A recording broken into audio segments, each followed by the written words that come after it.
The world had shrunk to the rhythmic creak of leather straps and the percussive jolt of iron-rimmed wheels over stone and rutted earth. For days, this had been Ilara's universe, a cramped, swaying box filled with the stale air of unwashed bodies and the fine, pervasive dust that coated everything: her tongue, her eyelashes, the dark serge of her traveling dress. Outside the grimy window, the landscape was a relentless torment. It was not the gentle, rolling green of the east, with its tidy farms and familiar horizons. This was a land raw and unfinished, a place that God had either made in anger or forgotten entirely. The sun was a merciless hammer in a sky so vast and bleached of color it hurt to look at. It beat down upon an endless expanse of scorched prairie grass, the color of old straw, that whispered with a dry, sibilant hiss in the hot wind. Far in the distance, a line of mountains tore at the sky, their peaks like the jagged teeth of a saw blade, purple and hostile.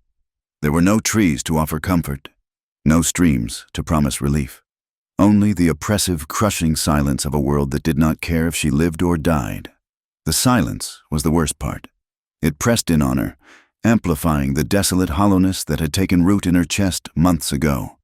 Each jolt of the stagecoach was a physical reminder of her descent, a jarring punctuation mark in the long sentence of her punishment. She closed her eyes, but the images were seared behind her lids.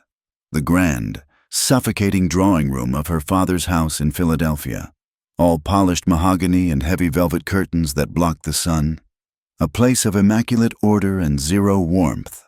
Her father, Edward Harrington, had ruled that house not with love, but with a ledger of expectations and disappointments. Ilara had always been his greatest disappointment. She was not quiet enough, not dutiful enough. She had a spirit that refused to be properly corseted. Then came Julian. He had burst into her life like a flash of lightning in that gray, ordered world. He was all charming smiles and reckless laughter. A man who wrote poetry on the back of his dinner napkins and spoke of art and passion in a way that made her feel, for the first time, truly seen. Her father had despised him instantly, seeing past the polished veneer to the gambler and the wastrel beneath. He called him a fortune hunter, a man with no substance. He forbade the match. But Ilara, starved for any kind of genuine affection, had seen only a kindred spirit, a fellow soul chafing under the rigid rules of their society. Their courtship was a whirlwind of stolen moments in moonlit gardens and whispered promises in crowded ballrooms. It was defiant and foolish, and the only truly alive she had ever felt. She had married him against her father's will, a transgression for which she was never forgiven. For 6 months, she had lived in a fever dream of happiness, ignoring the mounting debts and the rumors that followed Julian like a shadow. The end came as swiftly and violently as their beginning. A card game, an accusation of cheating, a challenge issued in a haze of brandy and wounded pride. Ilara had begged Julian not to go. She had held on to him, her pleas shattering against the wall of his honor, which, she now knew, was just another word for his arrogance. He had died at dawn in a misty field, a single, neat hole in the white linen of his shirt. The scandal was immediate and catastrophic. The Harrington name, a name synonymous with quiet wealth and unimpeachable respectability, was now dragged through the mud of gossip columns and whispered conversations in the eyes of her family. The fault was not Julian's, nor the man who shot him. It was hers. She had brought this dishonor upon them. She had been willfully defiant. Her father's study had been colder than a tomb. He had not looked at her as he spoke, his eyes fixed on the ships in the oil paintings that lined the walls. "You have made your bed, Ilara," he had said, his voice flat and devoid of any emotion. "You have shamed this family in a way that cannot be easily cleansed. You will be removed, so that we might begin to repair the damage." He had not believed her protestations of innocence, had not cared that she was a grieving widow. He saw only a stain to be scrubbed away. The arrangement had been made through letters with some distant, church-affiliated acquaintance, a man out west, a widower named Silas Miller, needed a housekeeper. It was framed as an act of Christian charity, a chance for her to live a simple, penitent life, far from the society she had offended. But Ilara knew what it was. It was exile, a life sentence in a barren, God-forsaken land. She was being sent away to be forgotten. The stagecoach lurched to a halt, throwing her against the side of the door. "End of the line, ma'am," the driver called out, his voice raspy with trail dust. "This is as far as I go." Ilara stepped down into the ankle-deep dust of what could barely be called a town. It was a handful of clapboard buildings baking in the afternoon sun, a place called Redemption that looked as though it offered anything but. A man was waiting for her, leaning against a sturdy wagon. He was tall and broad, dressed in worn denim and a sweat-stained hat that shadowed his face. He did not step forward to help with her trunk, merely watched as the driver grunted and swung it to the ground. "You, the woman from Philadelphia?" he asked. His voice was a low rumble, rough as gravel, as if it had not been used for some time. "I am Ilara," she said, forcing her own voice to remain steady, refusing to let him see the fear that was coiling in her stomach.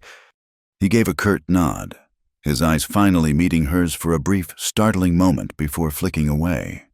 They were the color of a winter sky, gray and empty, and they held a weariness so profound it seemed to pull at the very flesh of his face. "I'm Silas. Get in the wagon." The ride to his ranch was silent. The only sounds were the plodding of the horses and the creak of the wagon. The man, Silas, did not speak a single word. He just stared ahead at the vast, empty horizon, his hands sure and steady on the reins. Ilara sat stiffly on the hard wooden seat, her hands clenched in her lap, feeling his silence as a tangible thing, a wall as solid and impenetrable as the distant mountains. After an hour that felt like an eternity, he turned the wagon off the main track and onto a barely visible trail.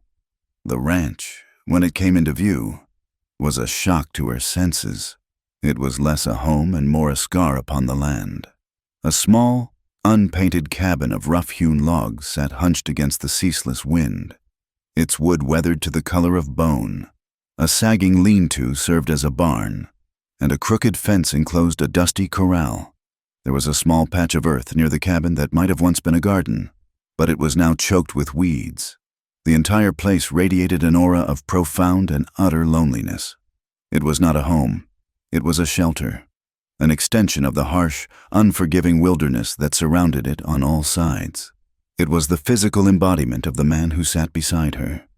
He pulled the wagon to a stop near the cabin door and climbed down. "This is it," he said, the words as spare and unadorned as the landscape. He carried her trunk inside as if it weighed nothing, dropping it with a thud on the packed earth floor. The inside was even more Spartan than the outside. A single room served as kitchen, dining hall, and living space. A stone hearth stood cold and black on one wall. A rough plank table with two mismatched chairs sat in the center. A few cast-iron pots hung from hooks. There were no curtains on the single, grimy window, no rug on the floor, no pictures on the wall. There was nothing to suggest comfort or joy, only the bare necessities for survival. The air was thick with the scent of wood smoke, old leather, and a deep, settled solitude. Silas gestured with his chin toward a narrow door in the far wall. "That's your room." He then turned to the cold fireplace. "The arrangement is simple. You cook the meals, you clean this place, you tend the garden. There's a well out back for water. In exchange, you get a roof over your head and a share of the food. I expect you to pull your weight. I won't carry a burden." There was no welcome in his voice, not even a hint of curiosity. He spoke of her as if she were a piece of farm equipment he had been forced to acquire. He was a man accepting a delivery, a necessary complication to his solitary existence. The cold finality of his words struck her harder than any physical blow. Ilara walked numbly to the door he had indicated and pushed it open. The room was a small, windowless space, little more than a storage closet. A narrow cot with a thin, straw-stuffed mattress was pushed against one wall. A single nail had been hammered into the logs to serve as a hook for her clothes, and that was all. Her trunk took up nearly a quarter of the available floor space. The stark reality of it all crashed down upon her. From a canopied bed with silk sheets to a straw pallet in a dark closet. From a life of idle luxury to one of drudgery in the service of a silent, grim-faced stranger. The cruelty of her family, the sheer calculated coldness of it, choked her. She stood there, trembling, a wave of despair so powerful it threatened to pull her under. But beneath the fear, a tiny, hard flicker of anger ignited. They had sent her here to break, to fade away into nothing. She would not give them the satisfaction. Her first night was sleepless. The thin walls of the cabin offered little protection from the sounds of the wilderness. The wind moaned around the corners of the house like a grieving spirit. The distant, yipping cry of a coyote sent a shiver of primal fear down her spine. The house itself groaned and settled, each unfamiliar sound making her heart leap into her throat. She lay on the lumpy mattress, staring into the oppressive darkness, feeling more alone than she had ever thought possible. The days that followed were a trial by fire. Ilara, whose hands had never known anything rougher than an embroidery needle, was thrust into a world of relentless physical labor. The handle of the axe was rough against her palms as she tried to chop kindling, the splinters embedding themselves in her soft skin. The iron handle of the water bucket seared with cold in the mornings, and their weight made her shoulders and back scream in protest. She had never cooked on an open fire before. Her first attempt at bread was a blackened, smoking brick that Silas looked at with silent contempt before tossing it out the door for the birds. She let the fire in the hearth go out one afternoon, and the chilling disapproval in his eyes when he returned at dusk was worse than any scolding. Her fine clothes were a mockery in this new life. The delicate fabrics tore on stray nails and were stained with soot and grime. The hems of her skirts became frayed and dirty. She was clumsy, inefficient, and painfully aware of her own uselessness. Each mistake, each aching muscle, was a testament to how ill-equipped she was for this world. Silas remained a remote and intimidating figure. He was a man made of silence and hard work. He rose before the sun had even hinted at its arrival, moving with an economical precision that made her own fumbling efforts seem all the more pathetic.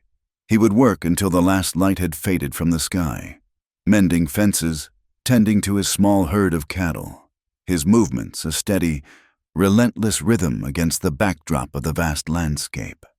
He ate his meals with a grim focus, his eyes either on his plate or staring out the window at the land that seemed to be his only companion. He never spoke unless it was to issue a blunt, practical instruction.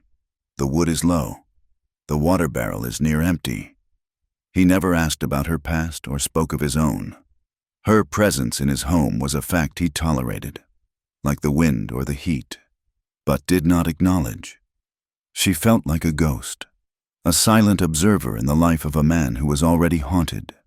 She would watch him from the cabin window, a solitary figure moving against the endless sky, and wonder what had happened to him to carve such deep lines of grief into his face, to extinguish all the light from his eyes. One rainy afternoon, while searching for some clean rags in a small storage space beneath the stairs, her hand brushed against a small, weathered wooden chest tucked away in the darkest corner. It was not locked. Curiosity, a feeling she had not experienced in months, got the better of her. She lifted the heavy lid. Inside, nestled on a bed of folded linen, were the belongings of a life that was no more. There was a small, well-loved book of poems, its cover soft with wear. There was a length of simple blue ribbon, the kind a woman might use to tie back her hair. And there was a small doll, carved from a single piece of wood, its painted face faded, its yarn hair unraveled. It was so clearly a child's toy, held and loved by small hands. A sudden, sharp pang of something, not just sadness, but a sense of trespass, made her close the lid quickly, her heart pounding. These were not just objects, they were relics. A few days later, She understood their true meaning. She was outside, hanging a washed shirt on the line she had strung between two posts. When she saw him, he was near the small, makeshift corral, his back to her. He thought he was alone. He had the wooden chest open on the ground in front of him. In one large, calloused hand, he held the little wooden doll. In the other, he held the length of blue ribbon, stroking it with his thumb as if it were the most precious silk. For a long moment, he stood perfectly still, a silhouette of grief against the setting sun. Then, his broad shoulders began to shake. No sound reached her over the whisper of the wind, but she knew he was weeping, not with loud, theatrical sobs, but with the silent, racking grief of a man utterly and completely broken. Elara froze, her hand still holding a clothespin in midair. An invisible wall had just crumbled before her eyes. This was not just a cold, unfeeling man. This was a man drowning in a sorrow so deep he could not speak of it. She backed away slowly, silently, retreating into the cabin before he could see her. The image was burned into her mind. The powerful, self-sufficient rancher, undone by a child's toy and a woman's ribbon. That night, as she served him his meal of beans and salted pork, the silence in the room felt different. It was no longer empty or judgmental. It was heavy, filled with an unspoken, shared understanding of loss. His silence was not a wall to keep her out. It was a fortress he had built around the shattered pieces of his own heart. And for the first time since she had arrived in this desolate land, Elara felt not fear or anger, but a profound and aching flicker of compassion. The change did not come all at once. It crept in at the edges of the day, a subtle thief stealing the warmth from the afternoon sun and leaving a brittle chill in the long, creeping shadows of dusk. The wind, which had been a hot, dry breath across the prairie, now developed a keening edge, a mournful howl that scraped at the corners of the log cabin and made the leather hinges of the door groan. The sky, once a pale, washed-out blue, deepened to the hard, unforgiving color of polished steel. The endless sea of prairie grass turned from gold to a lifeless, skeletal brown, rustling with a sound like dry bones.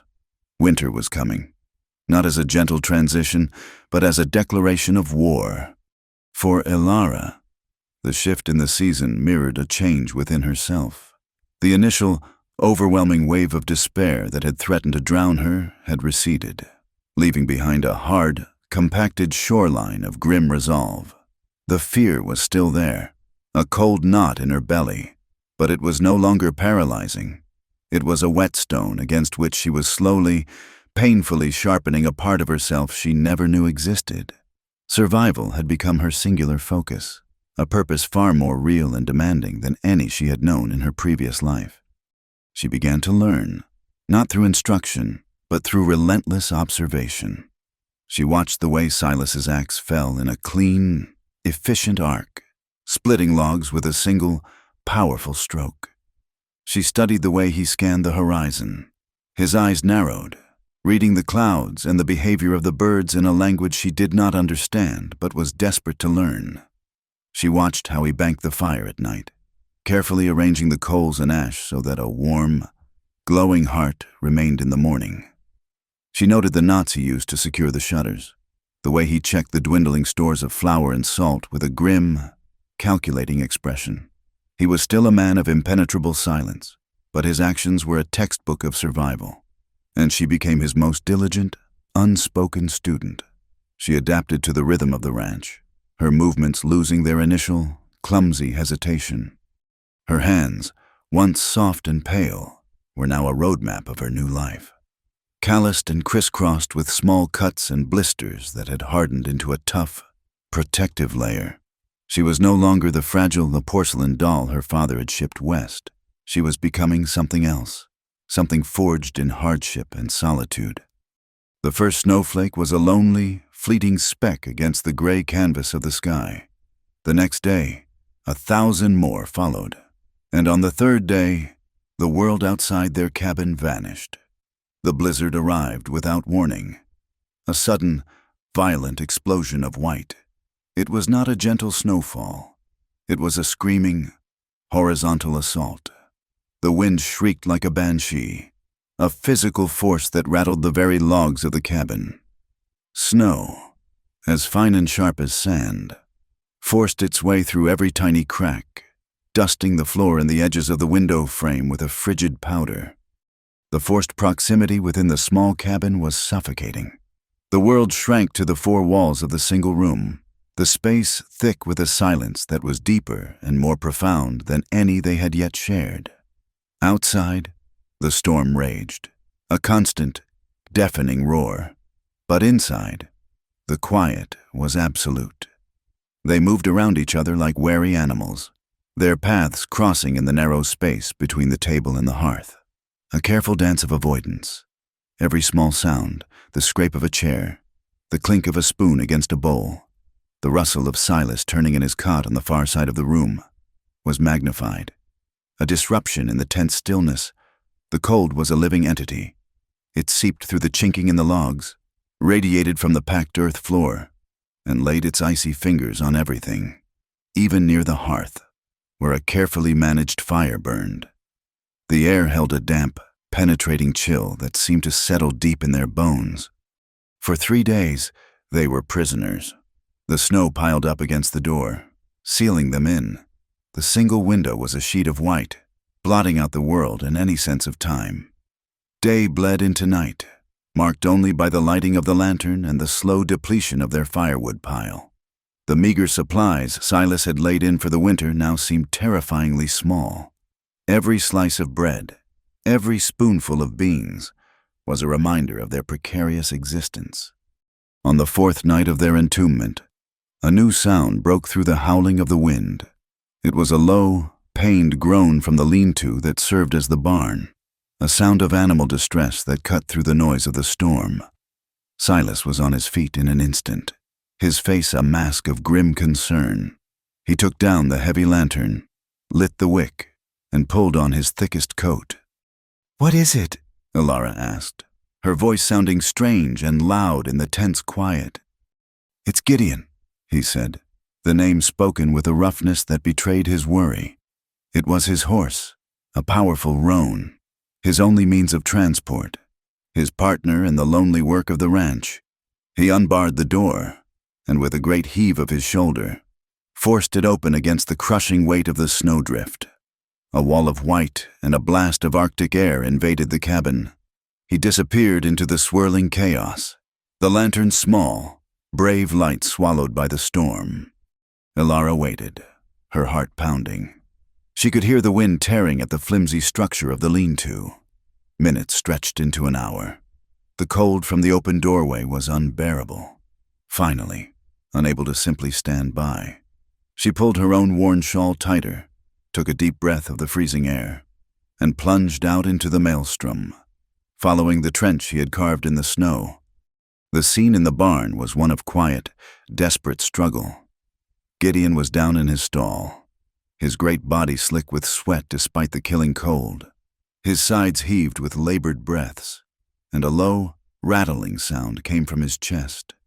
Silas was beside him, his hands moving over the animal's body, his face illuminated by the lantern light, etched with a deep, focused anguish.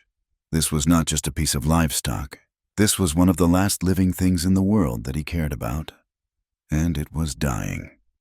"It's lung fever," he said, not looking at her, his voice tight. "The cold got to him." For a moment, Alara was frozen, not by the cold, but by a sense of utter helplessness. Then she saw Silas's hands, bare to the cold, trembling slightly as he tried to rub warmth into the horse's legs. She saw the exhaustion in the slump of his shoulders, the desperation in his eyes. In that instant, she forgot her own fear, her own discomfort. She was no longer a useless burden. She was the only other person in the world who could help him. "Tell me what to do," she said, her voice firm and clear. He looked up at her then, startled, as if just realizing she was there. He seemed about to send her away, to retreat back into his solitary battle. But something in her expression, a steady resolve he had never seen before, made him hesitate. He gave a curt, almost imperceptible nod. "He needs warmth. We need to get the fever to break." Without another word, Alara turned and fought her way back to the cabin. She stoked the fire, putting the large kettle on to boil. She looked around the bleak room for anything that could be used for compresses. Her eyes fell on her trunk. It contained the last vestiges of her old life. Fine linen chemises, petticoats with delicate lace trim. They were useless here. Symbols of a woman who no longer existed. Without a moment of hesitation, she took out a heavy flannel petticoat, a gift from her mother from a lifetime ago, and with a pair of mending shears, began tearing it into long, thick strips. She returned to the barn with a steaming bucket of hot water and the strips of flannel. Silas looked at the material in her hands, a flicker of something unreadable in his eyes, but he said nothing. Together, they began their work. They dipped the cloths into the hot water, wrung them out, and laid them across the horse's trembling body, the steam rising in ghostly clouds in the frigid air. They worked side by side through the long, dark hours, a silent, unspoken partnership forged in the heart of the storm. Alara became an extension of his will. When the water cooled, she was already on her way back to the cabin to heat more. She kept the lantern filled with oil, its light a small beacon of hope against the overwhelming dark. She saw that Silas had not eaten, had not stopped for a moment, and so she went back and heated the last of the broth, bringing it to him in a tin cup. He took it without a word, his eyes never leaving the horse, but he drank it all. They moved in a shared rhythm, their hands sometimes brushing as they worked, their breaths misting in the cold air. Two solitary figures united in a single, desperate purpose. Sometime near dawn, when the gray light began to filter through the cracks in the barn walls, the horse gave a great shudder. Its breathing, which had been shallow and ragged, seemed to deepen. Silas placed his hand on the animal's chest, his whole body tense. A long moment passed. Then he looked up at Alara, the lantern light carving deep shadows into his exhausted face. "The fever's broken," he whispered, his voice hoarse with fatigue and relief. "He'll make it." He slumped back against the wall of the stall, the tension draining out of him, leaving him looking utterly spent. And for the first time since she had arrived, he looked directly at her, truly looked at her, and his eyes held something other than indifference or disapproval. It was a flicker of profound, unguarded respect. In that single silent glance, the wall between them developed its first real crack. The shared crisis changed everything. The silence in the cabin was no longer heavy and suffocating. A fragile thread of connection had been spun in the desperate hours in the barn, and it held. Silas began to speak to her. It was not conversation, not in the way she had once known it. He did not ask about her feelings or her past, but he began to teach her. His words were short, practical instructions, a litany of survival. "Bank the fire like this," he said one afternoon, showing her how to cover the embers with ash. "It holds the heat, saves wood." Another day, after the storm had passed, he took her just outside the cabin and pointed to a withered vine. "Prairie turnip," he said, using the tip of his boot to dig up a small, gnarled root. "You can boil it, tastes like dirt, but it'll keep you alive." He showed her how to use a needle and a piece of dried sinew to mend the thick fabric of his wool coat, his large, calloused hands surprisingly nimble as he guided hers. These lessons were their first real form of communication, a language of practicality and mutual reliance. In teaching her how to survive in his world, he was, in his own way, finally acknowledging her presence in it. One evening, the wind, which had quieted after the blizzard, rose again, howling around the cabin with renewed fury. The sound was unnerving, a reminder of their isolation and vulnerability. Alara was mending a tear in one of her own dresses when a sudden noise from the other side of the room startled her. It was a low murmur, thick with sleep and fear. She looked over to Silas's cot. He was tossing in his sleep, his hands clenched, caught in the grip of a nightmare. "Anna, no," he mumbled, the name a raw, broken sound. "Lily, run!" The names hung in the air, imbued with a terrible sadness. They were the names of the woman and child from the wooden chest. He cried out again, a sharp, guttural sound of pure anguish, and then he bolted upright, his eyes wide and unseeing, his chest heaving as he gasped for air. He was disoriented, lost somewhere between the nightmare world and the waking one. Ilara's first instinct was to retreat, to give him the privacy he so fiercely guarded. But the raw vulnerability on his face, the sheer, naked pain in his eyes, held her fast. In a moment of pure instinct, moved by a compassion that overrode all her fear, she rose from her chair and walked quietly to his side. She did not touch him. She did not speak. She simply knelt on the floor a few feet from his cot, a quiet, calming presence in the lantern-lit darkness. She offered him the silent gift of not being alone in his pain. Slowly, his ragged breathing evened out. The wild, haunted look in his eyes receded, replaced by a weary awareness. He looked at her, kneeling there on the cold floor, and his expression was complex, a mixture of shame, surprise, and something else she could not name. He did not thank her, but he did not tell her to leave, either. He simply held her gaze for a long moment before lying back down, turning his face to the wall. The shared moment of raw vulnerability was a turning point, a silent acknowledgement of the ghosts they both lived with. When the storm finally broke for good, they ventured outside into a world transformed. The sun shone with a brilliant, blinding intensity on a landscape buried under a thick blanket of pristine snow. It was a scene of breathtaking, almost violent beauty. The endless prairie was a sea of white, the distant mountains sharp and clear against a piercing blue sky. But beneath the beauty lay a deadly reality. Their world had shrunk even further. The snow, a vast, unmarked wilderness that could kill a man in hours. Together, they began the back-breaking work of digging out. They cleared a path from the cabin to the barn, their shovels moving in a steady, synchronized rhythm. The shared physical effort was a new kind of communication, more comfortable than words. They worked until their muscles burned and their lungs ached from the cold. Thin air united against the immense, indifferent power of the winter. In the days that followed, Ilara began to add small, almost imperceptible touches of warmth to the bleak cabin. She had found a cluster of hardy wildflowers in the late autumn, their petals like dried paper, and had pressed them in a book. She now took them out and arranged them in an old tin cup on the rough planked table. The small splash of faded color was a defiant act of hope against the monochrome world outside. While she cooked, she started to hum, soft, half-forgotten melodies from her childhood. It was a sound of life, of quiet contentment, in a house that had been silent for too long. Silas noticed these changes.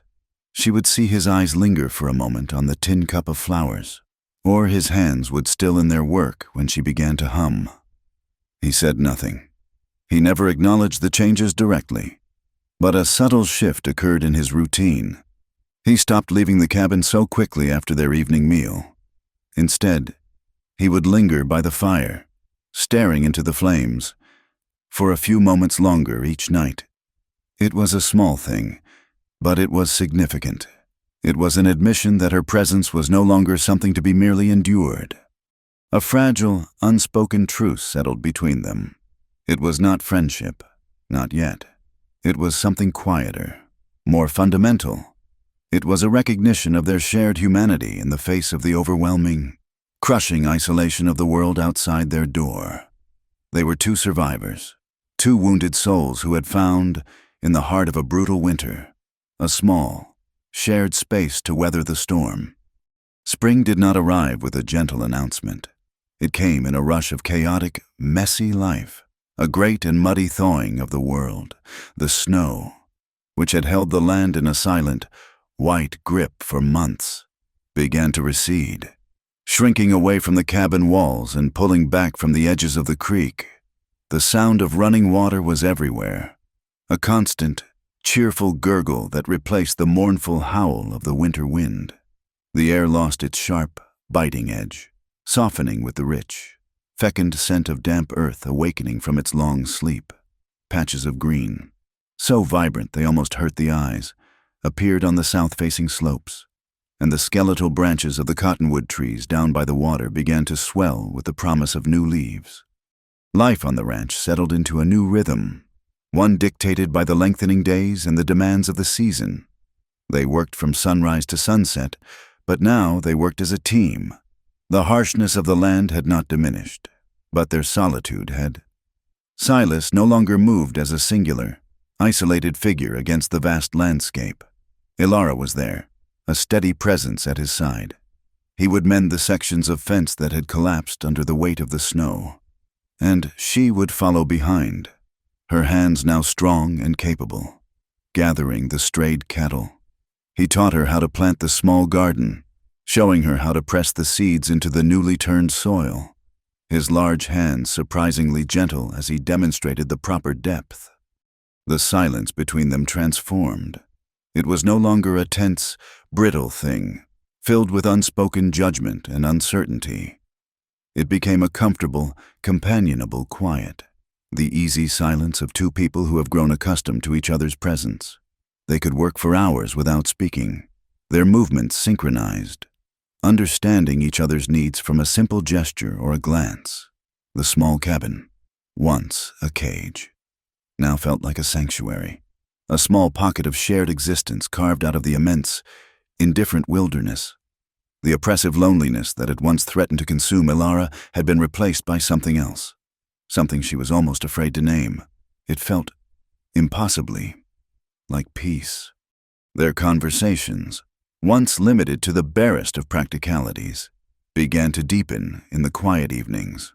The long winter had cracked open the protective shells they had both worn, and now, in the gentle warmth of spring, something new was beginning to grow in the spaces between them. One night, as Ilara was carefully mending a tear in one of her last remaining good blouses, she began to speak, her voice soft in the firelit cabin. "I used to spend entire afternoons in my father's library," she said, her eyes on her needlework. "He had shelves of books that reached all the way to the ceiling. I loved the smell of them, the leather and the paper. I would read poetry mostly. Keats, Shelley, words that could build whole worlds inside your mind." She paused, a small, sad smile touching her lips. "It feels like another life, like it happened to someone else. I thought I had forgotten all of it." Silas was sitting across from her, sharpening the blade of a small knife with a whetstone. The rhythmic, scraping sound stopped. He was watching her, his expression unreadable in the flickering light. For a long moment, he said nothing, and she thought perhaps she had said too much, had opened a door to a world he had no interest in. Then he spoke, his voice a low rumble. "Anna, my wife, she liked books." He looked down at the knife in his hands, turning it over and over. "She wasn't a great reader of poetry. She liked stories. She would read to our Lily every night." He fell silent again, the memory a heavy weight in the small room. Ilara held her breath, not daring to speak, sensing that they were on the edge of a precipice. "She loved flowers," he continued, his voice rough with an emotion he had kept locked away for years. "Even out here, she could find things growing you wouldn't think could grow. In the spring, she would take Lily down to the creek, and they would spend hours making braids from wildflowers, little crowns and bracelets." A ghost of a smile haunted his lips, a sad, fleeting thing. Anna would say that beauty was a stubborn thing, that it would always find a way, even in the hardest places. Ilara's heart ached for him, for the immensity of the loss he carried. She could see them so clearly in her mind, a laughing woman and a small child with flowers in her hair, their bright lives a stark contrast to the gray, silent man who was left behind. "It was my fault," he said, the words torn from him. raw and jagged. I was gone, on a cattle drive up in the high country. The winter came on early that year, a bad one, like the one we just had. I was trapped by the snows for 2 extra months. He set the knife down on the table with a quiet finality. When I finally made it back, it was too late. A fever had come through, the cabin was cold. They were gone. He stared into the fire, his eyes seeing not the flames, but the ghosts of his past. I should have been here. I should have been here to take care of them. If I had been here, they would still be alive. The confession, the weight of the guilt he had carried in silence for so long, filled the cabin. Alara put down her sewing, her own grief feeling small and distant in the face of his. She saw now that his reclusiveness, his hardness, was not a rejection of the world, but a penance. He had sentenced himself to a life of solitary labor, a man living in a tomb of his own making. She rose and walked to the hearth, adding another log to the fire. The simple domestic act, a way of saying, "I am here, you are not alone." She did not offer empty words of comfort. She knew there were none to give. Instead, she offered him the gift of her quiet, unwavering presence, a silent witness to his pain. This shared vulnerability, this exchange of painful histories, forged a bond between them stronger than any spoken promise. They were no longer just a man and his housekeeper. They were two people who had seen the deepest wounds of the other's soul. A new and unfamiliar tension began to smolder between them, a slow burn of awareness that was both exhilarating and terrifying. It manifested in small, almost imperceptible moments that were charged with an unspoken significance. Their hands would brush as he passed her a plate, and a jolt of warmth, sharp and unexpected, would pass between them. She would look up from her work to find him watching her, his gaze intense and questioning, before he would quickly look away, a faint flush rising on his weathered cheeks. One morning, she found a single, perfect wild apple sitting on the table, its skin a brilliant red against the dull wood. It was a rarity, a treasure from a gnarled, forgotten tree he must have found on the far edge of his property. It was a gift that required no words, a simple, beautiful offering. In return, she took his favorite work shirt, the one with the tear in the sleeve that he had ignored for months, and mended it with tiny, meticulous stitches. Her care and attention a silent answer to his gesture. They were circling each other, two people starved for affection, unsure how to navigate this new and delicate landscape. The air in the small cabin grew thick with unspoken feelings, with a desire that was as frightening as it was powerful. The need for supplies finally forced them from their isolated world. The winter had depleted their stores of flour, salt, coffee, and ammunition. There was no avoiding a trip to redemption. As they loaded the wagon on a bright, clear morning, Alara felt a knot of anxiety tighten in her stomach. The ranch had become her entire world, a safe harbor. The thought of facing other people, of being judged by their stares, was unnerving. She put on her best remaining dress, a simple gray wool that was worn at the cuffs, but still retained a shadow of its former elegance. The town of Redemption was a jarring assault on the senses after the quiet solitude of the ranch. The main street was a churned-up river of mud, crowded with wagons, horses, and rough-looking men. The air was thick with the smell of livestock, wood smoke, and cheap whiskey. People stopped to stare as they rode in. Silas's reclusive nature had long made him an object of suspicion and gossip in the town, and the appearance of a woman at his side, a woman whose refined posture and worn but genteel clothing marked her as a clear outsider, set tongues to wagging. Women peered from behind curtains, their faces pinched with disapproval. Men paused their conversations to watch them pass, their eyes lingering on Alara with a mixture of curiosity and crude speculation. They were in the mercantile, Silas negotiating with the proprietor over the price of flour, when a man entered, casting a long shadow over the room. He was a large man, barrel-chested and imposing. In his late 50s, he was dressed not like a working rancher, but like a man of property and influence. with a fine broadcloth coat and a polished hat. His face was fleshy and self-satisfied, and his eyes, small and shrewd, swept the room with an air of ownership. "Miller," the man said, his voice a rich baritone that commanded attention. "I heard you survived the winter. The Lord does work in mysterious ways." Silas turned slowly. "Thorn," he said, his own voice flat and devoid of greeting. This was Bartholomew Thorn, the owner of the largest ranch in the valley, a man who saw himself as the unassailable moral authority of the entire county. His eyes slid past Silas and settled on Alara, his gaze a physical violation, stripping away her dignity layer by layer. He took in her worn dress, her refined features, and a sneer of contempt curled his lip. "I see you have acquired a housekeeper," Thorn said, drawing out the last word, loading it with insinuation and scorn. "I had heard rumors, of course. Letters travel, even to a place like this.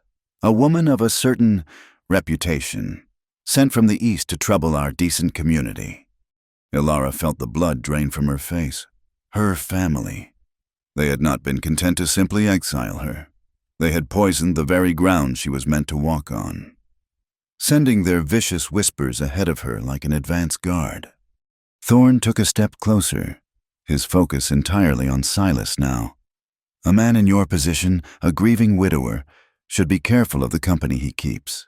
Vipers have a way of finding their way into a man's home, promising comfort and delivering only sin and ruin. The good people of this town will not stand for it. It was a threat, clear and unmistakable, delivered under the guise of righteous concern. The townspeople in the store had fallen silent, their faces a gallery of avid curiosity and simmering judgment.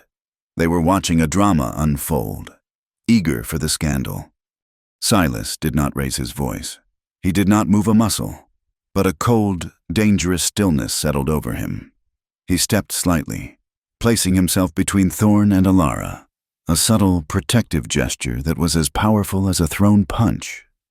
"What I do on my land, and who I have in my home, is my business.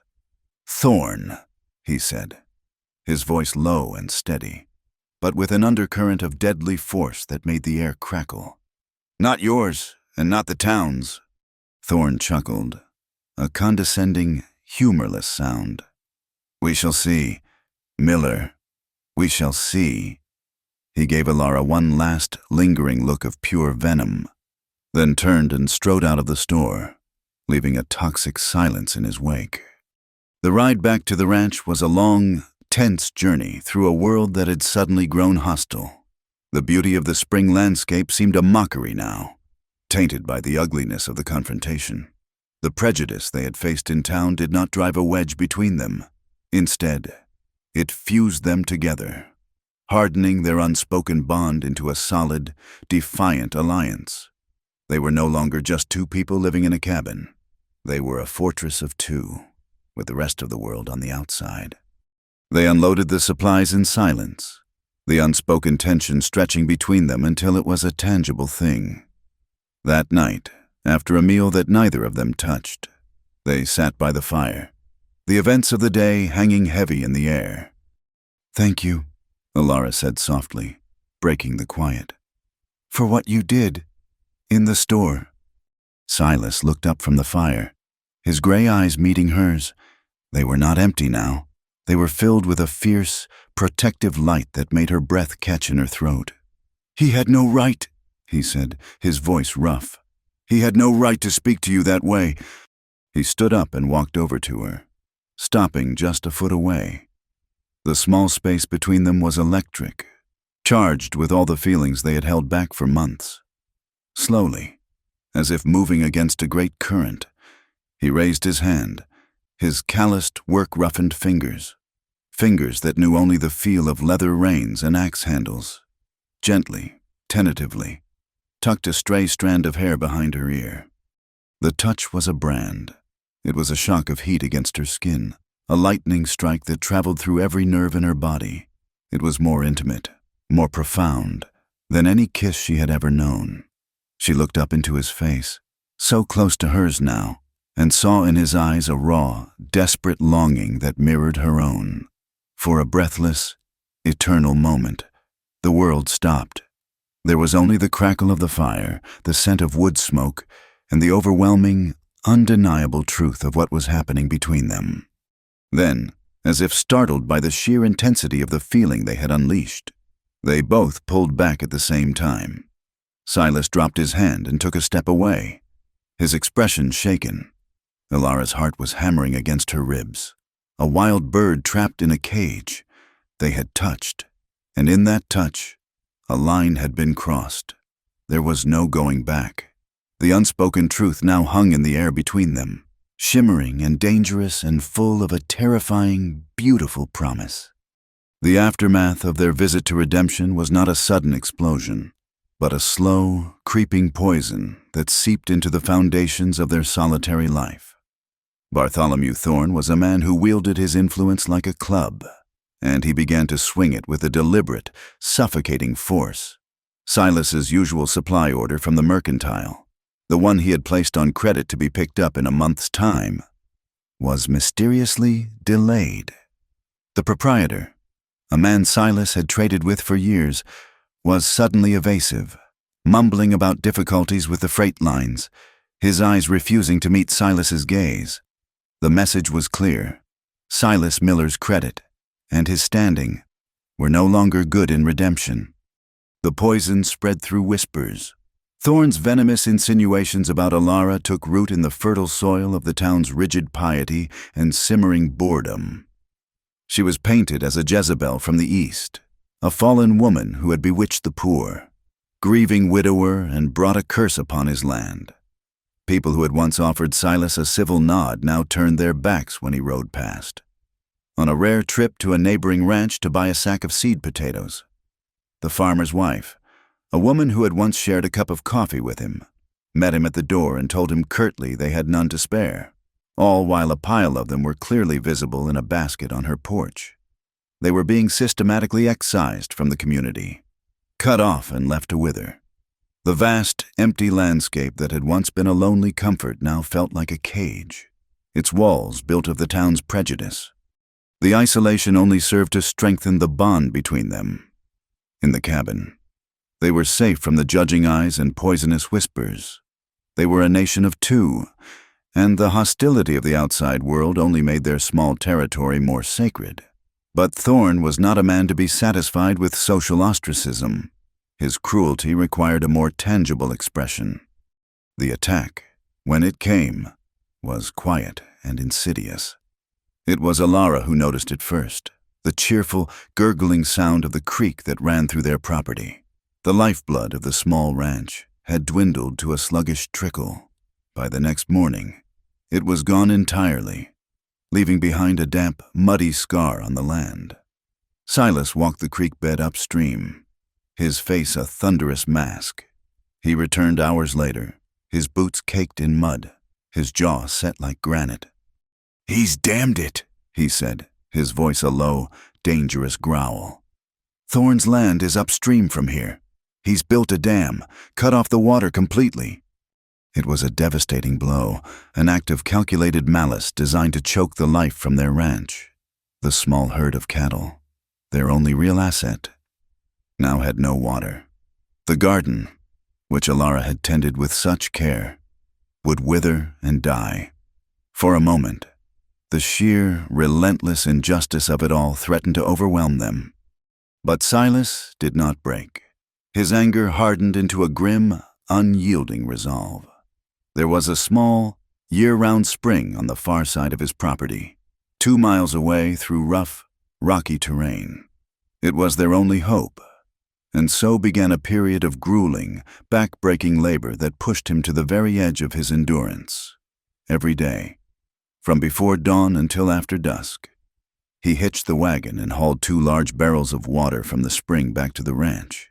It was a slow, punishing process. The wagon creaked and groaned over the uneven ground, the water sloshing over the sides, each spilled drop a small defeat. He would then have to haul the water, bucket by bucket, to the trough for the cattle and to the barrels by the cabin for their own use.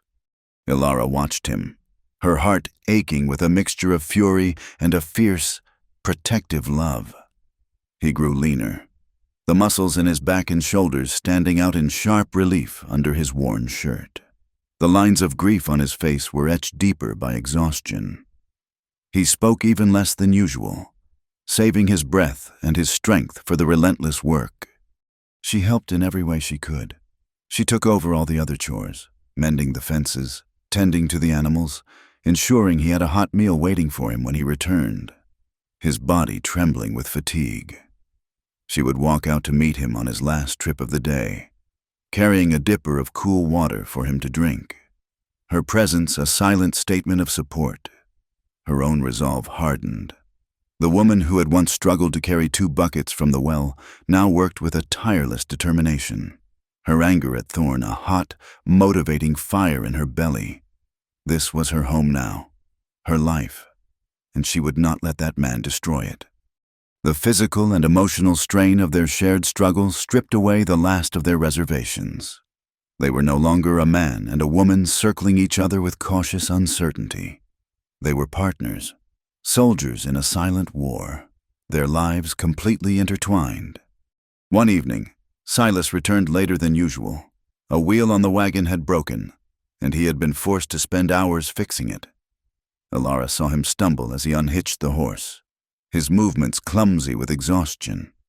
He came into the cabin and collapsed into his chair by the fire, not even bothering to take off his dusty boots. He was asleep before his head had even settled against the rough wood of the chair back. She watched him for a long time, the firelight playing over his weary face. She saw the vulnerability there, the immense toll his silent battles had taken on him. All the walls he had so carefully constructed had been worn down by sheer, bone-deep fatigue. Moved by a wave of tenderness so powerful, it almost brought her to tears. She took the worn quilt from her own cot and gently draped it over his shoulders. Her touch, light as it was, stirred him from his sleep. He did not start, but his eyes opened slowly, blinking in the dim light. He looked up at her, and in his gaze, she saw no walls, no defenses, only a profound, soul-deep weariness and a raw gratitude that made her own heart ache. He saw the care in her eyes, the worry etched on her face, and he understood that her concern was not one of duty, but of something far deeper. In that quiet, exhausted moment, with the fire crackling softly and the weight of the world pressing in on them, he reached out and took her hand. His grip was surprisingly gentle. He pulled her closer, until she was standing between his knees. He looked up at her, his eyes tracing the lines of her face as if memorizing them. And then, he tilted his head up and pressed his lips to hers.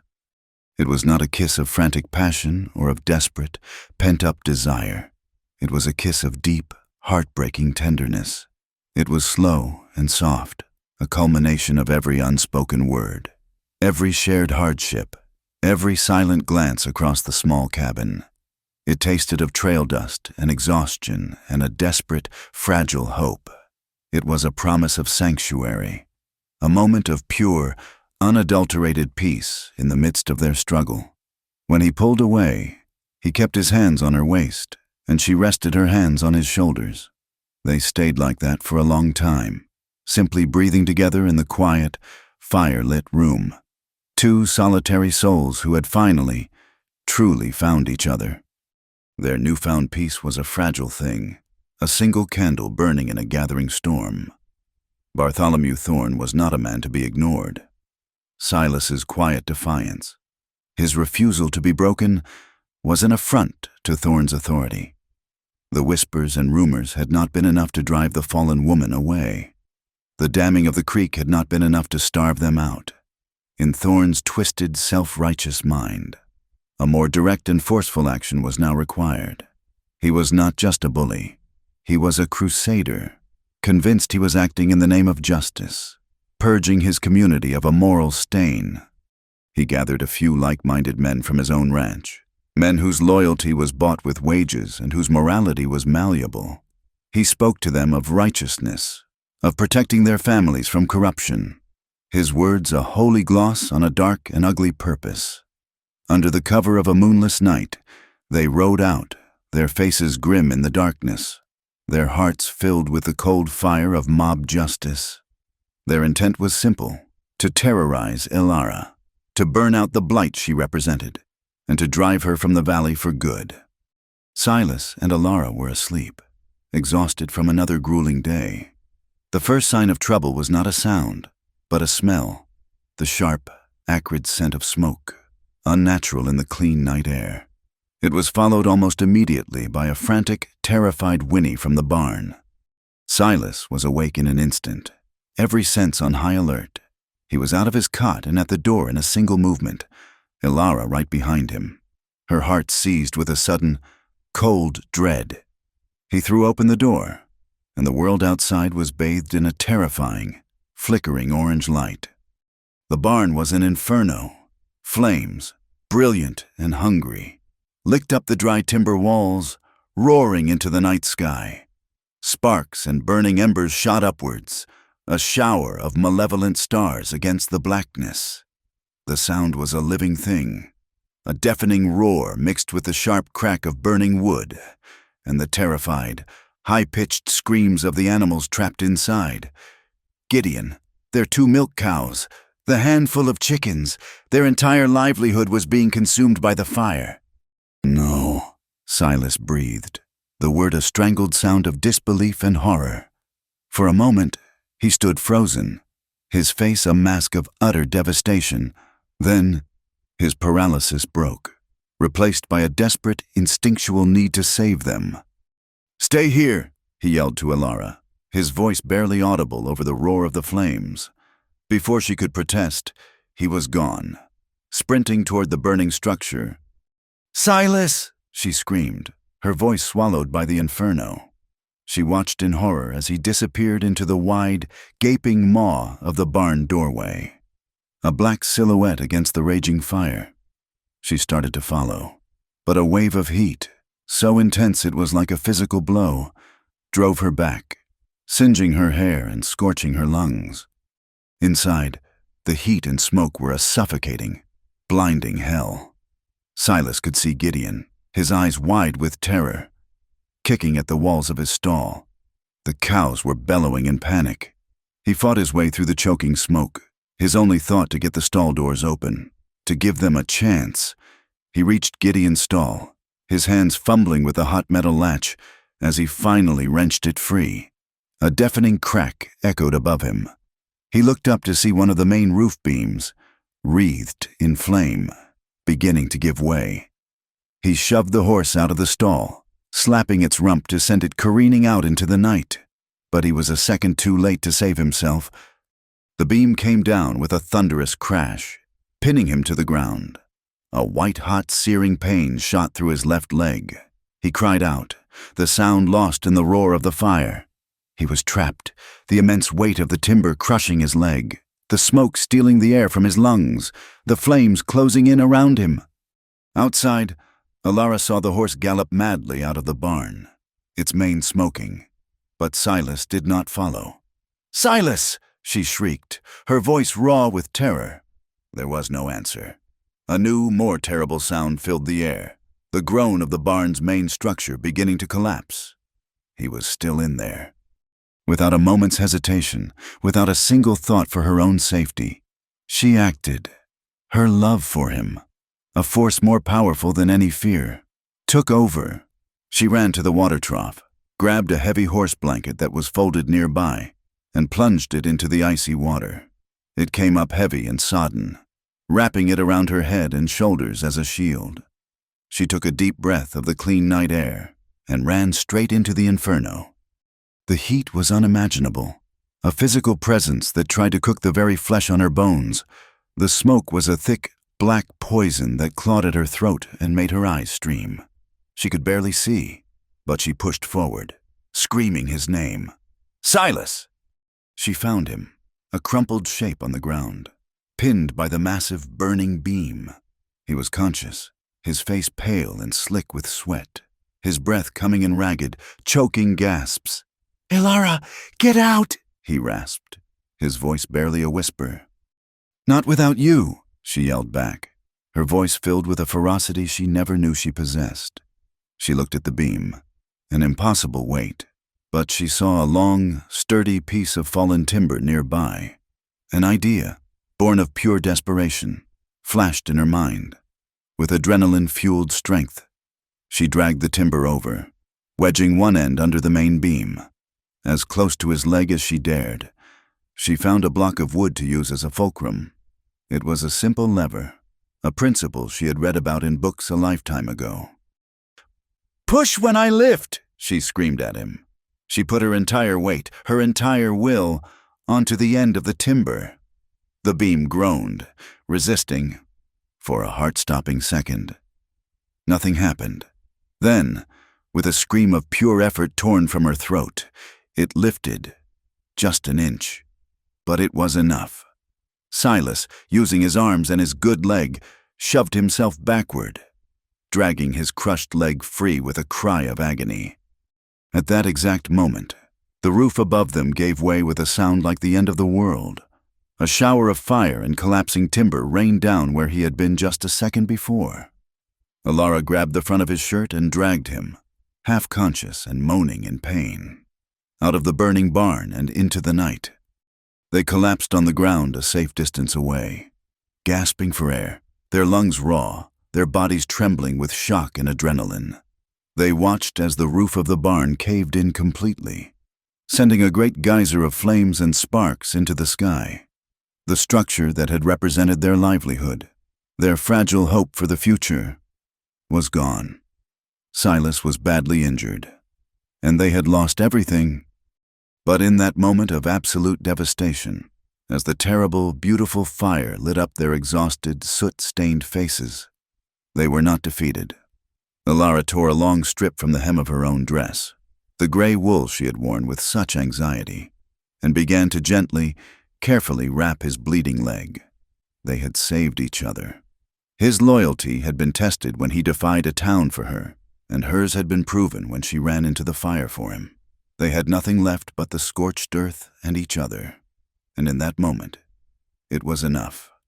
The dawn that followed the fire was a cruel mockery, painting the eastern sky in soft shades of rose and pearl, while the world below was a ruin of black and gray. The air was thick and heavy with the bitter, chemical smell of wet, charred wood. Where the barn had stood, a proud, solid shape against the sky, there was now only a skeletal ruin, a jagged black rib cage open to the heavens. The ground was a slurry of ash and mud. The hope they had so carefully nurtured had been reduced to smoke and embers. Inside the small cabin, the devastation was of a different kind. Silas lay on his cot, his face pale and drawn under a layer of soot. His left leg was a mangled, swollen horror, crudely splinted with 2 pieces of planking and wrapped in strips of Alara's scorched dress. A raging fever had taken hold of him, a fire within to match the one without. He drifted in and out of a delirious state, his body slick with sweat, his breath coming in shallow, painful rasps. He would murmur the names of his lost wife and child, his hands clenching at the thin blanket, his mind trapped in a hell of past and present tragedies. Alara was now the sole guardian of their desolate world. The fear was a living thing inside her, a cold, coiling serpent in her gut. But something else was there too, something stronger. A fierce, unyielding determination had risen from the ashes of the barn, a protective instinct so powerful it eclipsed her terror. The woman who had arrived in this land a fragile, broken thing was gone, burned away in the inferno. In her place stood a protector. She became a creature of pure, relentless will. The first day, she tended to his wounds, cleaning them as best she could with boiled water and the last of the clean linen from her trunk. The break was bad, the bone clearly shattered. All she could do was bind it tightly and pray. She bathed his feverish head with cool cloths, forcing sips of water between his cracked lips, her voice a low, constant murmur of comfort. But survival demanded more than nursing. Their stored food, the sacks of flour and beans, the salted meat, had been in the barn. It was all gone. They had nothing that afternoon, with Silas lost in a fevered sleep. Alara took his rifle from its pegs on the wall. The weapon was heavy, alien in her hands.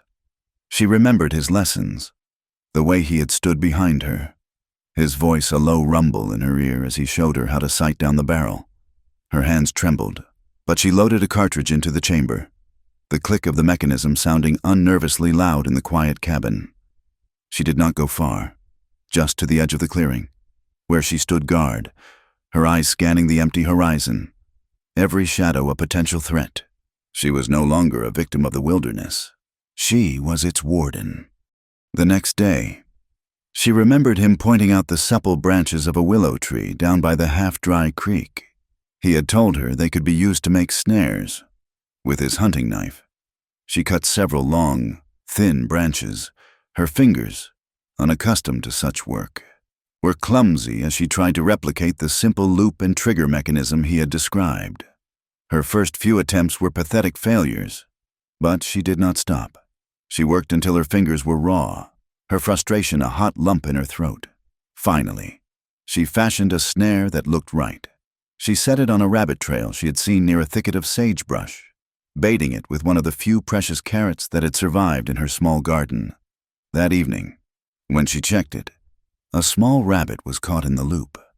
The sight of the dead animal filled her with a pang of regret, but it was overshadowed by a fierce, triumphant surge of pride. She had provided. That night, for the first time in days, they had meat in their broth. The days fell into a harsh, demanding rhythm. She would rise before dawn, check her snares, and stand guard with the rifle while the world was still cloaked in shadow. She would spend the days tending to Silas, foraging for edible roots and herbs, and hauling water, bucket by grueling bucket, from the distant spring. The work was endless, her body a constant thrum of aches and pains, but with each passing day, her fear receded, replaced by a quiet, steely competence. She was a survivor, and this desolate piece of land was hers to defend. Her constant, gentle care was a balm to Silas's tormented body and soul. In his moments of lucidity, he would watch her as she moved about the cabin. He saw the new, unshakable strength in the set of her shoulders, the grim determination in her eyes. He saw the calluses on her hands as she spoon-fed him broth. He saw the weariness that pulled at the corners of her mouth, a weariness she bore without a single word of complaint. He, who had prided himself on his self-sufficiency, was now as helpless as a newborn, completely dependent on her for his very life. This absolute vulnerability did what years of solitary grief could not. It shattered the last of his emotional walls. The fortress he had built around his heart crumbled to dust. One evening, the fever finally broke. He woke to find the world clear and sharp for the first time in days. Alara was sitting in a chair beside his cot, asleep, her head slumped forward, the heavy rifle resting across her lap. Even in sleep, she was standing guard. A wave of emotion so powerful it stole his breath washed over him. Gratitude, awe, and a love so profound it was a physical ache in his chest. He reached out, his hand trembling, and gently brushed a stray lock of hair from her face. His touch woke her instantly. Her eyes snapped open, wide and alert, her hand tightening on the rifle. Then she saw him, saw the clarity in his gaze, and a look of profound relief softened her features. "Silas," she whispered, her voice thick with sleep, "your fever is gone." "You stayed," he said, his own voice a hoarse rasp. It was not a question, but a statement of wonder. "Of course I stayed," she said simply, as if there had never been any other possibility in the world. He held her gaze, and, in the quiet of the cabin, with only the soft light of the lantern between them, the truths they had held locked away began to surface. "When I saw you run into that fire," he began, his voice cracking, I thought I knew what it was to be afraid. When I lost Anna and Lily, I thought all the fear a man could feel had been used up, but I was wrong. Seeing you run in there, for me, That was a terror I had never known. He looked down at his hands, lying uselessly on the blanket. In that moment, I knew that losing you would be worse than dying, because I would be losing everything all over again. Only this time I would know what I was losing. You have become my life, Ilara. Tears welled in her eyes, blurring his face into a soft, hazy light. And you have become mine, she whispered. Before I came here, I was nothing. I was a ghost in my own home, a disappointment to my family. They sent me here to be erased, to be forgotten. I felt so utterly worthless, like a piece of broken furniture they had discarded. She reached out and placed her hand over his. But you never looked at me like I was broken. Even when you were silent, even when you were angry, you looked at me like I was a person. You taught me how to be strong. You showed me that I had a value that had nothing to do with my name or my money. You have made me feel whole for the first time in my life. They held each other's gaze, their deepest wounds and fears laid bare in the lantern light. In this crucible of hardship and loss, their love had been forged into something unbreakable, something more real and precious than anything either of them had ever known. As the days turned into weeks, Silas began to slowly heal. The pain in his leg was a constant, grinding presence, but his strength began to return. He was still confined to the cot, but he could sit up, his mind clear. He would watch her, his heart swelling with a love that was almost painful in its intensity. He watched her skin a rabbit with a newfound skill, her movements sure and economical. He listened to her, humming softly as she stirred a pot over the fire. He saw the beauty in her strength, a beauty far more profound than the delicate, polished loveliness of the woman she had once been. Their intimacy deepened, their conversations weaving a rich tapestry of shared hopes and memories. The small cabin, once a place of silence and sorrow, was now filled with the low murmur of their voices, a sanctuary of two against the world. The desire that had sparked between them before the fire now kindled into a steady, warm flame. It was in the way he would reach for her hand as she passed, his thumb stroking her calloused skin. It was in the way she would linger by his side, her touch gentle as she adjusted his blankets. One night, after she had helped him with his meager supper, she sat on the edge of his cot. The air between them was thick with unspoken longing. He lifted his hand and traced the line of her jaw, his touch shockingly tender. He pulled her gently toward him, and she went without hesitation.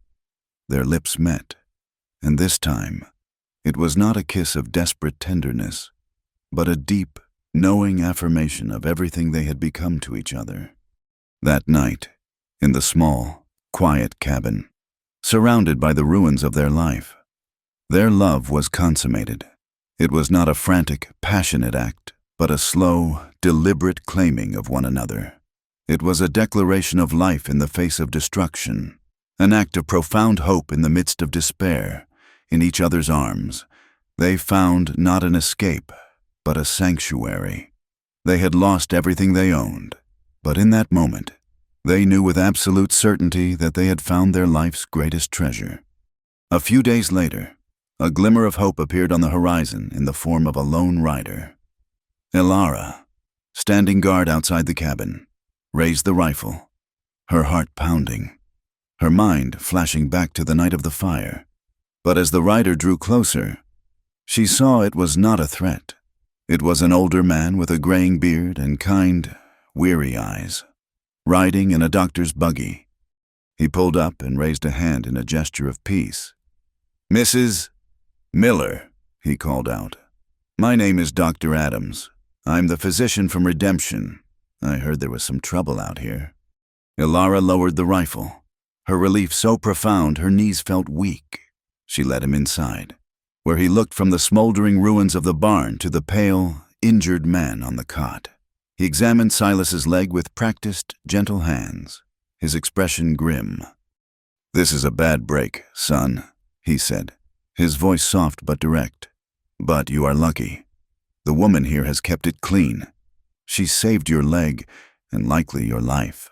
He looked at Alara with a deep, newfound respect. He worked for over an hour, carefully cleaning the wound and setting the bone. The pain was immense, and Silas clenched his jaw, his knuckles white, but he did not make a sound. Alara stood by his side, her hand gripping his, offering him her own strength. Finally, Dr. Adams finished, encasing the leg in a proper, solid splint.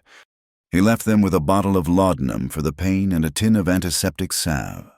As he packed his bag to leave, he looked at them, his gaze taking in their soot-stained clothes, their exhausted faces, and the fierce, protective way Alara stood beside Silas. "I've known Bartholomew Thorne for 20 years, the doctor said, his voice low with contempt. He wraps his greed and his cruelty in the pages of the Bible and calls it piety. Not everyone in redemption is blind to what he is, the story he is spreading, about a righteous fire to cleanse a sinner. It is not sitting well with some. People are starting to ask questions." He placed a reassuring hand on Alara's arm. "You are not as alone as you think."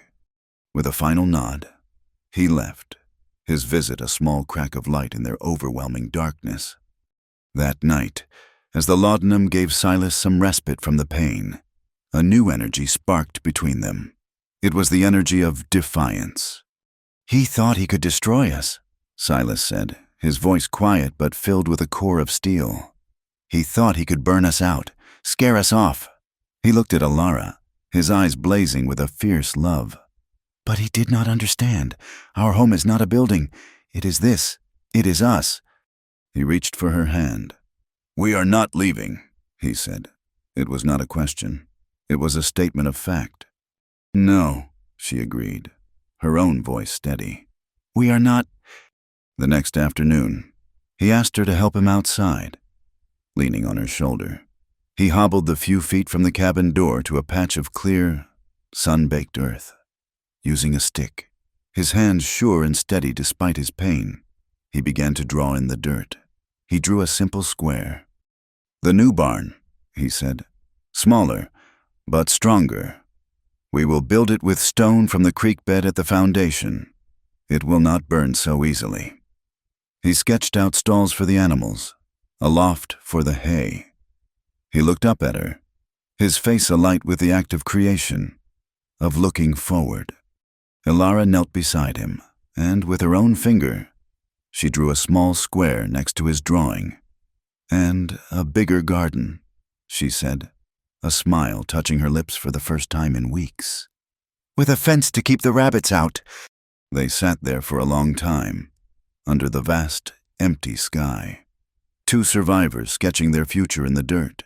The fire had taken their past, but it had not taken their will. The love that had grown between them in the silence and the hardship was now the foundation upon which they would rebuild their world, a shared, defiant act of hope against the darkness that had tried to destroy them. Dr. Adams's visit was not a singular event. It was the first stone tossed into the stagnant pond of redemption's public opinion, and the ripples spread slowly but surely. The doctor was a respected figure, a man who had delivered the town's babies and held the hands of its dying for 30 years. He was not a gossip, which made his quiet, deliberate words all the more powerful. When asked about the fire at the Miller place, he would simply shake his head and say that he had treated Silas Miller for a leg broken in 3 places, and that the man's housekeeper had the burns on her hands to prove she had pulled him from the flames. He spoke of Thorne's damming of the creek not as a rumor, but as a fact. He never made a direct accusation, but his carefully chosen words painted a picture not of a fallen woman and a bewitched widower, but of 2 decent people being relentlessly persecuted by a cruel and powerful man. The narrative began to fray at the edges. People started to remember Thorne's other acts of petty tyranny, his foreclosures on struggling families, his self-righteous pronouncements that always seemed to align perfectly with his own financial interests. The story of Alara being a curse began to sound less like divine judgment and more like the vicious slander of a bully. The townspeople, who had been so quick to condemn, began to feel the uncomfortable prickle of doubt, and with it, the first stirrings of collective shame. About a month after the fire, Dr. Adams made another trip out to the ranch. His buggy loaded with a sack of flour and a side of bacon he claimed were payment for a long overdue bill. Tucked inside the flour sack was a letter, its envelope smudged with the grime of a long journey. It had been sent to the mercantile, and the proprietor, his conscience perhaps getting the better of him, had passed it on to the doctor. The letter was addressed to Alara. Her heart hammered against her ribs as she took it. It was a hand she did not recognize, the paper cheap and thin. She waited until the doctor had departed before opening it, her hands trembling. Silas, now able to move about the cabin on a pair of crudely fashioned crutches, watched her, his expression a mixture of concern and encouragement. She sat at the table and broke the seal. The letter was from a woman named Martha, a young Irish girl who had been a maid in her father's house. The letter was short and to the point. Martha had left the Harrington service and was now working for a family in Boston. She wrote that she could no longer keep silent. She had enclosed a second, sealed letter, one that had been entrusted to her by a priest. It was, she explained, a deathbed confession. The man who had been Julian's opponent in the duel, a Mr. Alistair Finch, had succumbed to consumption a month prior, on his deathbed, consumed with guilt. He had dictated his final testament to the priest, who had then sought out Martha, knowing she had been sympathetic to Alara. With a deep, shuddering breath, Alara opened the second letter. The script was a priest's careful, steady hand, but the words were those of a dying man desperate to unburden his soul. The confession was a brutal, unvarnished account of the truth. Finch admitted that Julian had not cheated at cards. In fact, Finch himself had been the one to instigate the argument, goaded into it by a third party to whom he owed a substantial gambling debt. Julian, full of pride and wine, had risen to the bait. The duel was not a matter of honor, but a sordid affair orchestrated to settle a debt.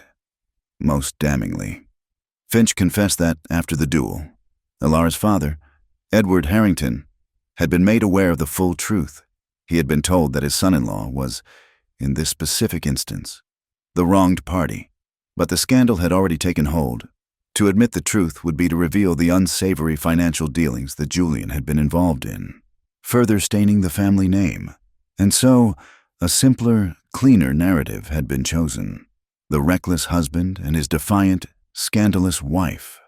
Her father had known she was innocent of any wrongdoing. He had known, and he had sent her away anyway, sacrificing his own daughter to protect his reputation.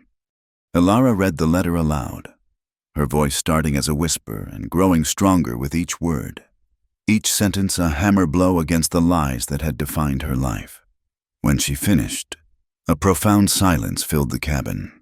She looked up at Silas, her eyes shimmering with unshed tears. It was not a look of sadness, but of a fierce, blazing vindication. She was not the woman they had claimed she was. She had never been. Silas hobbled over to her, his crutches thudding softly on the packed earth floor. He placed a hand on her shoulder, his grip firm and grounding. He did not need to say anything.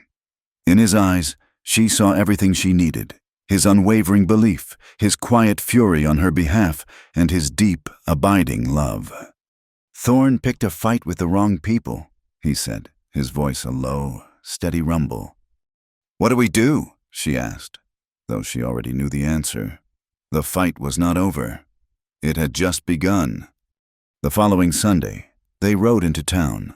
Silas was on his horse, Gideon, his splinted leg resting awkwardly. Alara sat tall in the wagon, her back straight, the letter tucked safely in the bodice of her dress. They did not look like victims. They looked like emissaries of a long-delayed judgment. They bypassed the sheriff's office, knowing the man was little more than Thorne's paid lackey. Their destination was the small, white-steepled church that stood at the end of Main Street. They arrived just as the morning service was beginning. The sound of a hymn being sung with more piety than tune drifted out through the open doors. They did not enter immediately.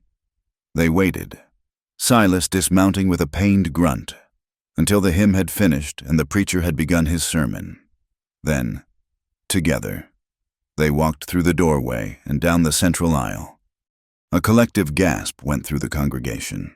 Faces turned, eyes wide with shock and disapproval. The preacher, a thin, nervous man, faltered mid-sentence, his words trailing off into a stunned silence. Every eye in the church was on them. The outcasts, the sinners who had dared to invade this holy space. At the front, in the most prominent pew, sat Bartholomew Thorne, his face darkening with a thunderous rage at their audacity. Elara and Silas did not stop until they were at the front of the church. Standing directly before the pulpit, the silence was absolute, thick with tension and the scent of dust and old wood. Elara's voice, when she spoke, was not loud, but it was as clear and steady as a church bell, reaching every corner of the room. "I ask your forgiveness for this interruption," she began, her gaze sweeping over the shocked faces of the townspeople. "My name is Elara Miller. Many of you know me only through the rumors and whispers that have been spread about me. Today, I have come to tell you the truth." She pulled the letter from her dress. She did not read Martha's note, but the confession of Alistair Finch. She read it from beginning to end, her voice never wavering. She read of the gambling debts, the orchestrated fight, and her husband's foolish pride. And then she read the part that made the air in the church grow thin and hard to breathe, the part about her father, about his knowledge of the truth, and his cold, calculated decision to sacrifice her to save his own name. She exposed not just the truth of her past, but the profound, heartless cruelty of the family who had cast her out. When she was finished, she refolded the letter, the rustle of the paper echoing in the deathly quiet. A low murmur rippled through the pews. Faces that had been hard with judgment were now filled with a dawning, horrified comprehension. They were not looking at a sinner. They were looking at a survivor. Then Silas spoke. He leaned on his crutches, his plain, homespun clothes a stark contrast to Thorne's fine suit. His voice was not the voice of a preacher or a politician. It was the quiet, authoritative voice of a man who dealt in hard truths. "My name is Silas Miller," he said simply. "This woman is my wife." The words, spoken in that place, were a vow, a declaration that stunned the crowd into a new silence. "Bartholomew Thorne has told you that she is a curse. He has told you that he acts in the name of God." He paused, letting his gaze fall on Thorne, whose face was now a mottled canvas of fury and disbelief. "Let me tell you what has been done in the name of God," Silas continued, his voice calm and powerful. "My creek, the only water for my stock, was dammed on Mr. Thorne's land. My supply lines were cut off, and on the night of the 3rd of May, men came to my home. They did not come to talk. They came in the dark, and they set fire to my barn while my wife and I were asleep inside our home."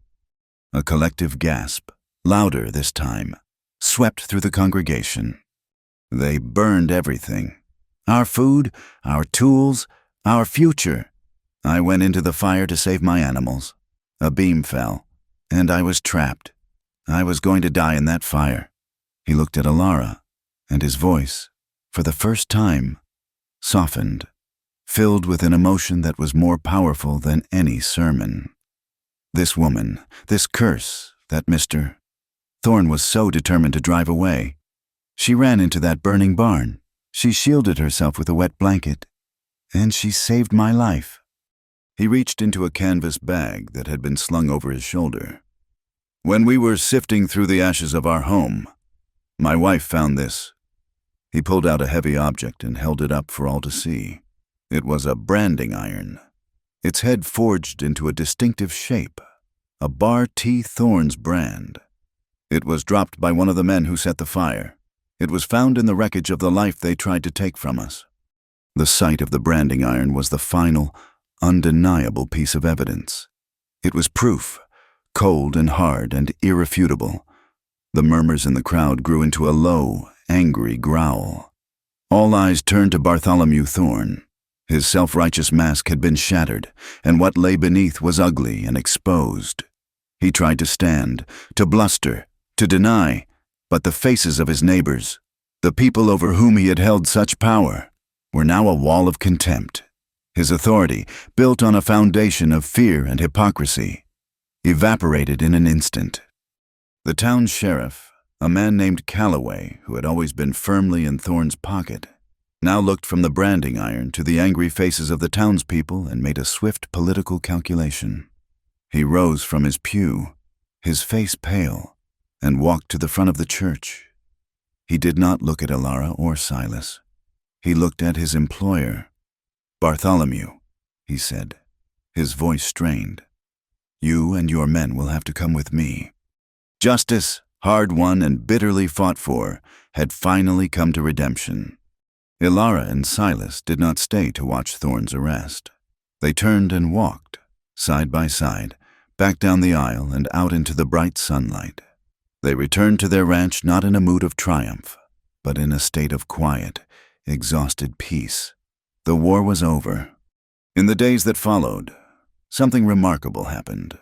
A wagon appeared on the trail to their ranch.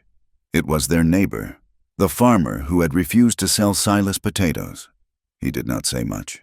He just unloaded a dozen fresh-cut timber posts from his wagon, tipped his hat, and left.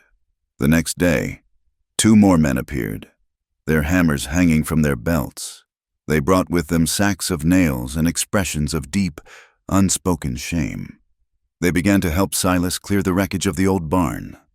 It was an offering of apology, an acceptance into the community that was more powerful than any words. The rebuilding of the barn became a communal project. Men would ride out after their own chores were done, working for a few hours in the evening light. Their wives would come with them, bringing freshly baked bread, jars of preserves, and quiet, respectful nods for Ilara. They were no longer outcasts. They were neighbors. The final scene takes place many months later. The seasons have turned once more, and the land is settling into the golden languor of late autumn. The new barn stands strong and proud, its fresh-cut pine smelling sweet in the crisp air. It is smaller than the old one, but its stone foundation makes it look as though it has grown right out of the earth, an unshakable testament to their resilience. Ilara is standing near the cabin, her hands resting on the gentle swell of her belly. She is pregnant, her body a vessel for their new beginning. Silas comes to stand behind her, his limp now just a faint, rhythmic reminder of the fire they walked through together. He wraps his arms around her, his chin resting on her shoulder. They stand in comfortable silence, looking out over the harsh but beautiful landscape. The distant mountains are capped with the first snow of the coming winter, but the sight no longer fills them with dread. This is not a place of punishment or exile. This is their home. He turns his head, his lips brushing against her hair. "My life was over," he says, his voice a low, soft murmur meant only for her. "I was just a ghost waiting to lie down. Then you came." He pauses, and she feels the deep, profound truth of his next words resonate through her entire being. "Your family sent you to me as a punishment, but you, Ilara, you became my life's greatest treasure." She leans back against his solid strength, a slow, peaceful smile spreading across her face. She looks out at the endless sky, at the sturdy barn, at the small, beautiful life they have built from the ashes. The story ends here, on a note of enduring love and profound, quiet hope. Thank you for listening to our story. Please comment where you are listening from to connect with others. Subscribe to the From Wild West channel and share your thoughts in English.